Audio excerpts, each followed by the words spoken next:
Today's podcast is brought to you by Chikara Wrestle Factory, 4711 Wingate Street, Philadelphia, Pennsylvania, where they specialize in lucha libre, porosu, European, British, and German styles, mixed martial arts, and American pro wrestling, all built into the curriculum at the Wrestle Factory, where they strive to create the most well-rounded performers active today. Hey yo, Pro Wrestling Podcast listeners, help us out and click the subscribe button and show your support. Hello everyone and welcome to this episode of the Pro Wrestling Podcast. This is episode 46, and in this episode we're going to talk about all sorts of rumors and news going on in the world of professional wrestling. We're going to get started with the WWE Hall of Fame, where it was announced today that Kurt Angle will be inducted this year by none other than John Cena. You have to think about these two, some real classic matches way back in, say, 2004, 2005. This is where John Cena got his start in the business with that Kurt Angle challenge on SmackDown, where Cena was introduced to the WWE Universe. There's a lot of respect back and forth, and between these two guys, I really can't think of anybody who is better suited to induct Kurt Angle into the Hall of Fame. Now, a lot of people are expecting someone like Stone Cold or something of that nature. I get that, but at the end of the day, John Cena has a lot of times been equated to Hulk Hogan as far as his impact and longevity in WWE. And the reality is, none of that could have happened if Kurt Angle didn't agree to put him over in such a great way in his first showing on SmackDown. So I feel that it is very fitting that John Cena in some way give back to Kurt Angle, who is the guy who handed him his main roster debut. That being said, you know, it's not like there was a laundry list of people who could have made this work. Shawn Michaels was a possibility, Triple H is a possibility, but in the end, I think John Cena, especially with his mainstream appeal, is the perfect guy to do this. Next story is the Wrestling Observer right now is claiming that there is serious conversation about having Jim Cornette come in and induct Ricky Morton and Robert Gibbs and the Rock and Roll Express into the Hall of Fame as well. There is nothing but hatred and hostility from Cornette towards WWE for the last several years. Anybody who pops onto his Talking Sense with Jim Cornette podcast, you don't hear a positive thing about WWE from Jim Cornette. His time there, he felt like he was not appreciated. He didn't understand a lot of the booking. He has serious issues with Vince Russo, has problems with just about everybody, and he's willing to put that on the record so people always know where Jim Cornette's coming from. If there's anything Jim Cornette is, more than anything, it's honest. He tells you how he feels. And this is a situation where if I was WWE, I don't think there's anybody, again, who is better qualified or better suited based on the famous matches between the Rock and Roll Express and the Midnight Express. There's nobody better to put the Rock and Roll Express into the Hall of Fame. However, that being said, you have to wonder what Jim Cornette can do when he's on a live microphone. If he really wanted to make an impact, nothing better than all eyes on the WWE Hall of Fame ceremony and him going off on one of his rants. And let's just face it, Jim Cornette is not afraid of anyone. He is a man's man, even though he's not the biggest man in stature. I have a ton of respect for Jim Cornette. I think he is one of the all-time greatest personalities in the history of the business. He belongs in the Hall of Fame himself. And if WWE was doing the right by Jim Cornette and by other stars of the NWA, they would have him in there sooner rather than later. Midnight Express obviously belongs in there as well.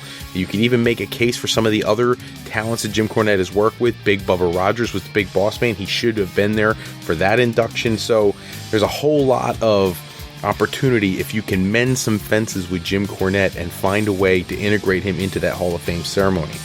After WrestleMania, house shows right now are already advertising some of the main events that are going to take place through the month of May. And if you're looking at the SmackDown Live shows, right now they have Randy Orton slated to take on Bray Wyatt and take on AJ Styles for the WWE Championship in all their upcoming main events. That is huge because AJ Styles, of course, kayfabe-wise, was fired on SmackDown. Now it's leading to this match with Shane McMahon that we've all been dreading since January. But at the end of the day, at least if you see him advertised for the SmackDown events through May, it tells you that maybe he's not making the immediate jump to Raw. I do expect that he's going to make that move at some point in the next couple months, hopefully sooner than later, just because if you're trying to push talent, right now Roman Reigns, everything you've done to get him over has not worked. With AJ Styles, you've made him a heel, you've given everybody every reason in the world to hate the guy, and because AJ is who AJ is, the fans just naturally love him. So if you're going to have a star that the fans just are going to refuse to boo, put him on your biggest show. And at the end of the day, AJ Styles could really lead the Raw brand into great ratings. He is a draw. He is the main event. And with some of the talents on Raw, the matches that we haven't seen yet, the AJ Styles versus Seth Rollins, AJ Styles versus Shinsuke Nakamura, AJ Styles versus Finn Balor, AJ Styles and Sami Zayn should get in there a little bit. Those matches, we're dying to see some of those. And if you keep them over on the SmackDown brand, I actually like the SmackDown brand probably a little bit more than the Raw brand right now. But at the end of the day, a high percentage of that is AJ Styles.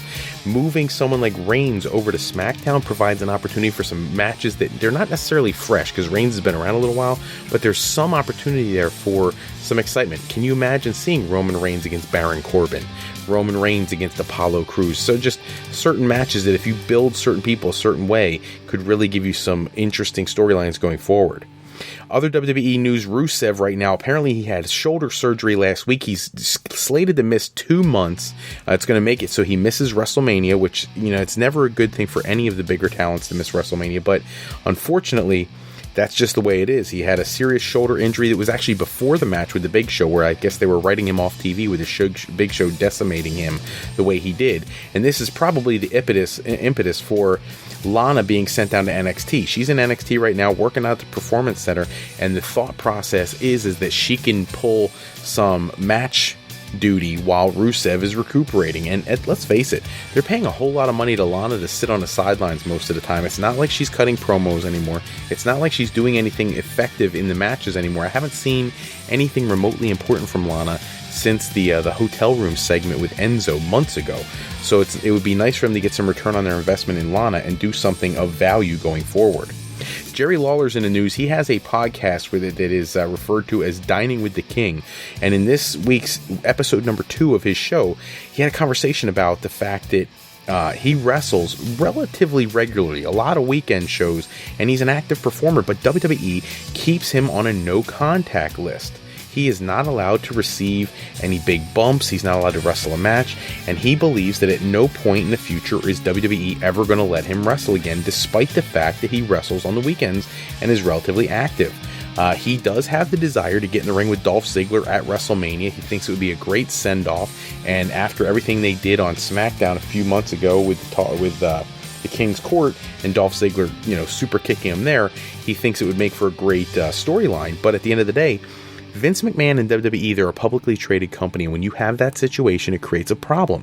You have to appeal to not just the fans and not just special interest groups around the wrestling world, but at the end of the day, you have to appeal to investors. Investors don't want to take a chance on a company being sued because they allowed a man who had a heart attack to go back into the ring and wrestle. So a lot of people don't like what WWE does at times, but you have to understand they serve many masters, and one of those masters is the investors in their company, where they get the majority of their financial stability. And at the end of the day, with all the things that are going on right now with lawsuits, previous talents suing World Wrestling Entertainment, they don't have the flexibility to just be freelance and let people do whatever they want. It's not the 1980s anymore. This is much more progressive now, and they have to be careful. Shawn Michaels recently had an interview with Justin Barrasso from Sports Illustrated's Extra Mustard column, where they discussed if he's going to have a role at WrestleMania and if he's going to be called into action. He said, quote, "Like everything with me, I think they know they could call me at the last possible moment, and I could hopefully not screw it up." He went on to say, "I want to say somebody mentioned something to me about being on the WrestleMania pre-show, but that is pure speculation on my part. As of right now, I don't know. Right now, we've got the big Click event, we've got the Hall of Fame, and I'm very excited to see the Rock and Roll Express get inducted and Rick Rude among other folks." End quote. So clearly there is some kind of involvement for Shawn Michaels at WrestleMania. I know, as well as most other fans, we all would love to see Shawn Michaels make some kind of physical appearance like he did last year. That was easily. I understand Stone Cold got a bigger pop, but Stone Cold has gotten physical tons of times in the last few years. Maybe not to the extent that he did last year, but he's gotten physical on quite a few occasions. Shawn Michaels, he's hit a few super kicks here and there, but nothing to the level of what he did last year. And just seeing him come out, see the Texas fans go crazy for him, watch him come out to the ring, have his altercation with Del Rio as the League of Nations were being beat down and pummeling him in the corner and hitting some moves and all that kind of stuff. I mean, it was Shawn Michaels of old. And I know it was a microcosm of what he normally is. It was a very short period of time he was in the ring, but it almost looked like he was just, as you expect, he's at home in the ring. And I know he's trying to do this thing where he doesn't come back, and I know he's very happy with everything he's done after his wrestling career, but at the end of the day, they say never for a reason. And at the end of the day, Shawn Michaels is a premier talent when he was in his prime, and even now, at his advanced age, he still is better than half the roster the WWE has. If there's a way to get him physical at WrestleMania, I'm all on board for seeing that. It could be partially because I'm a diehard Shawn Michaels fanatic, but I think that it could do nothing but add some spark to a WrestleMania show that a lot of us are not overly wowed with because we've been able to see these matches coming for so long. In some side independent news, Progress Wrestling has announced a lot of their participants for their matches over the WrestleMania weekend. Progress Wrestling is a company featured in the United Kingdom. Their show over WrestleMania weekend is going to feature Pete Dunne, Trent Seven, Zack Sabre Jr., Matt Riddle, the WWE United Kingdom champion Tyler Bate, Mark Andrews, Shane Strickland, Mark Haskins, South Pacific Power Trip, Tony Storm, Ginny, James Drake, Sami Callihan, Rockstar Spud, and Jimmy Havoc all should be involved in their show over WrestleMania weekend. I believe their show is on March 31st. And then Revolution Pro, another one of the really amazing European companies, is also released a card for WrestleMania weekend. There's some similar talents, some others, but they've actually announced their matches, and some of these matches are dream matches we've never seen before. Zack Sabre Jr. is going to be in the ring with Pentagon Jr. I don't know about you, but I am dying to see that. I'm a huge Pentagon Jr. fan. I think he is so underappreciated. Ricochet is going to do battle with Marty Scurll. Phoenix is going to battle Will Ospreay. That's another one that I can't wait to see. Phoenix, another phenomenal Mexican wrestler. You've seen him on Lucha Underground. Getting to see him in the ring with Will Ospreay should be something very exciting. Sami Callihan will take on Jay White. Shane Strickland and Ryan Smiles are going to take on Michael Elgin and Brian Cage. And Martin Stone will take on Jeff Cobb, who is Montanza Cueto in Lucha Underground. So a lot of great action WrestleMania weekend. Try to tune into as much of it as you can. The WrestleMania season is a beautiful thing, not just for WWE, not just for Ring of Honor or Impact Wrestling, but all independent promotions know that that's when you go out there and that's when you really put it out to try to put on some amazing shows and really draw in a new audience to your product. And these are going to be some really phenomenal cards. There are multiple different companies going to be putting shows on. Try to check out as many as you can because it's going to blow your mind, the stuff you're going to see. This day in pro wrestling history, 19 years ago, Triple H defeats Owen Hart for the WWE European Championship. 16 years ago, Nitro and Thunder were officially canceled by Turner Networks. That was right after they were sold to World Wrestling Entertainment. Vince bought out the company. 10 years ago, MTV, speaking of canceling television shows, 10 years ago is officially when MTV canceled Wrestling Society X ahead of its final episode. If you've never seen Wrestling Society X, you're missing out. I know it was only a few episodes, it was one season, but some of the stars that are mega stars in WWE today were the stars of Wrestling Society X. Seth Rollins was there, Vampiro, just Mil Muertes, all these talents that really have done so much over the last 10 years. You can see them in action if you go online, look up Wrestling Society X, or if you go to various vendors, including Amazon.com, you can find the season compilation on DVD of everything Wrestling Society X. I highly recommend it. It's a great watch, and it's really something that if you missed it when it originally happened, it's almost a shame that MTV didn't see the value in supporting the product, because I think it really could have gone places. Very alternate setting for their shows. It was almost like Lucha Underground before Lucha Underground. There was less seating, a lot of people standing around. It was just really exciting and different. It was very fresh. Our look back match for this episode, go to YouTube, and I want you to look this one up. For people who are fans of tag team wrestling, nowadays we don't have a lot of great tag team wrestling, but back in the 80s, there were some tag teams that are all-time standard setters, trend setters for the wrestling business, high flyers, technical skill, and teams that just really worked and gelled well together. One of those was a tag team known as the High Flyers. Greg Gagne and Jim Brunzell in the AWA, the American Wrestling Association. Greg Gagne, the son of Vern Gagne, Jim Brunzell, who eventually would become one of the Killer Bees. They were the High Flyers in the AWA, and they take on an interesting pairing of Tito Santana and Rick Martel, who in later years would become Strikeforce in WWE. They would hold the Tag Team Championship. They're the team that ends up losing the WWF Tag Team Championship to Demolition for Demolition's first reign. So if you get an opportunity to go there, they actually ended the first Tag Team Championship reign of the Hart Foundation. So if you look at this is two really premier teams who a lot of people may not even realize ever got in the ring together. This match is from the AWA, so go ahead and look it up. Greg Gagne, Gagne, for those who don't know how to spell Gagne, and Jim Brunzell versus Tito Santana and Rick Martel. It's fantasy booking time, and I've been giving you guys matches in our 64-man elimination tournament. We've got many of the matches have been filled already. We've got some more for you today to try to see where your thought process is at and who you want to move on in the next round. So this week, match number 21 and 22, we've got Samoa Joe versus Psycho Sid and Rob Van Dam versus Mil Muertes. I'm telling you right now, both of those matches are about as bizarre and unrealistic as I've ever seen. I really would love to see what your thoughts are on the Samoa Joe Psycho Sid. I can already hear it now. There's going to be people who are hardcore technical wrestling fans who are going to jump all over Samoa Joe. There's other people who are going to understand that Psycho Sid at one point was pushed so hard that it would have been hard to put somebody like Joe over Psycho Sid. Rob Van Dam, so versatile in so many ways, but he's also jobbed out to a lot of people. Mil Muertes, a devastating force in Lucha Underground. He's always been an amazing talent. He's spent time in TNA. He's spent time on Wrestling Society X and various other independents. He's been in AAA, and now he's at Lucha Underground. So give me your feedback in the comment section at the bottom of your page on YouTube and tell me, RVD versus Mil Muertes, Samoa Joe versus Psycho Sid, who do you have winning those matches in our 64-man tournament? Today's YouTube fan poll: who had the better gimmick? And I know this is going to seem like an obvious one, but it's really not. If you think about the whole time these gimmicks have been out there, really think about it, which one has been better? And I'm not talking about the way it's delivered to you. I'm not talking about production value. I'm talking about one, creativity, and two, impact on the product.